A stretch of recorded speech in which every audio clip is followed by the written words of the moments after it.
12. The attack by fire. Sun Tzu said, "There are 5 ways of attacking with fire. The first is to burn soldiers in their camp. The second is to burn stores. The third is to burn baggage trains. The fourth is to burn arsenals and magazines. The fifth is to hurl dropping fire amongst the enemy. In order to carry out an attack, we must have means available. The material for raising fire should always be kept in readiness. There is a proper season for making attacks with fire, and special days for starting a conflagration. The proper season is when the weather is very dry. The special days are those when the moon is in the constellation of the Shiv, the Wall, the Wings, or the Crossbar. For these 4 are all days of rising wind. In attacking with fire, one should be prepared to meet 5 possible developments. 1. When fire breaks out inside the enemy's camp, respond at once with an attack from without. 2. If there is an outbreak of fire, but the enemy's soldiers remain quiet, bide your time and do not attack. 3. When the force of the flames has reached its height, follow it up with an attack if that is practicable. If not, stay where you are. If it is possible to make an assault with fire from without, do not wait for it to break out within, but deliver your attack at a favorable moment. When you start a fire, be to windward of it. Do not attack from the leeward. A wind that rises in the daytime lasts long, but a night breeze soon falls. In every army, the fire developments connect with fire must be known.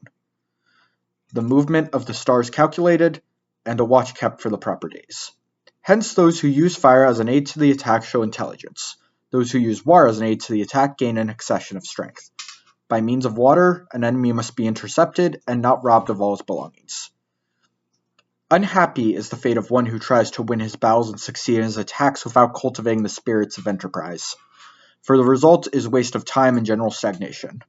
Hence the saying, the enlightened ruler lays his plans well ahead. The good general cultivates his resources. Move not unless you see an advantage. Use not your troops unless there is something to be gained. Fight not unless the position is critical. No ruler should put troops into the field merely to gratify his own spleen. No general should fight a battle simply out of pique. If it is to your advantage, make a forward move. If not, stay where you are. Anger may in time change to gladness. Vexation may be succeeded by content. The kingdom that has once been destroyed can never come into being again, nor can the dead ever be brought back to life.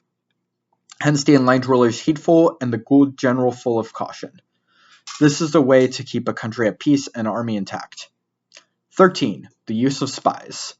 Sun Tzu said, "Raising a host of 100,000 men and marching them great distances entails heavy loss on the people and a drain on the resources of the state.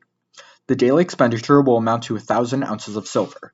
There will be commotion at home and abroad, and men will drop down exhausted on the highways. As many as 700,000 families will impede it in their labor." Hostile armies may face each other for years, striving for victory which is decided in a single day. This being so, to remain in ignorance of the enemy's condition simply because one grudges the outlay of 100 ounces of silver in honor and emoluments is the height of inhumanity. One who acts thus is no leader of men, no present help to his sovereign, no master of victory. Thus, what enables the wise sovereign, the good general, to strike and conquer, and achieve things beyond the reach of ordinary men, is foreknowledge. Now this foreknowledge cannot be elicited from spirits.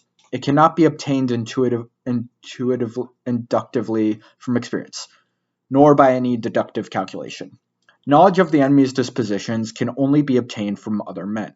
Hence the uses of spies, of whom there are 5 classes. 1. Local spies. 2. Inward spies. 3. Converted spies. 4. Doomed spies. 5. Surviving spies. When these 5 kinds of spies are all at work, none can discover the secret system. This is called divine manipulation of the threads. It is the sovereign's most precious faculty. Having local spies means employing the services of the inhabitants of a district. Having inward spies, making use of officials of the enemy. Having converted spies, getting hold of the enemy's spies and using them for our own purposes. Having doomed spies, doing certain things openly for purposes of deception and allowing our spies to know of them and report them to the enemy. Surviving spies, finally, are those who bring back news from the enemy's camp. Hence is that which none of the whole army are more intimate relations to be maintained than with spies. None should be more liberally rewarded. In no other business should greater secrecy be preserved. Spies cannot be usefully employed without a certain intuitive sagacity. They cannot be properly managed without benevolence and straightforwardness. Without solid ingenuity of mind, one cannot make certain of the truth of their reports. Be subtle, and use your spies for every kind of business. If a secret piece of news is divulged by a spy before the time is ripe, he must be put to death together with the man to whom the secret was told. Where the object be to crush an army, to storm a city, or to assassinate an individual, it is always necessary to begin by finding out the names of the attendants, the aides de camp, and doorkeepers, and sentries of the general in command. Our spies must be commissioned to ascertain these. The enemy's spies who have come to spy on us must be sought out, tempted with bribes, led away, and comfortably housed. Thus they will become converted spies and available for our service. It is through the information brought by the converted spies that we are able to acquire and employ local and inward spies. It is owing to his information, again, that we can cause the doomed spy to carry false tidings to the enemy. Lastly, it is by his information that the surviving spy can be used and appointed on appointed occasions.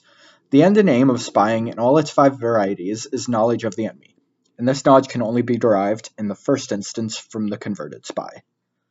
Hence, it is essential that the converted spy be treated with the utmost liberality.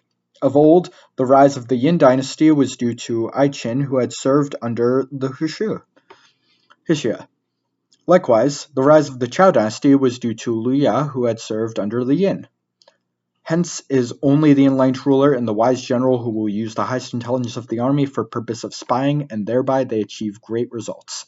Spies are a most important element in war, because on them depends an army's ability to move.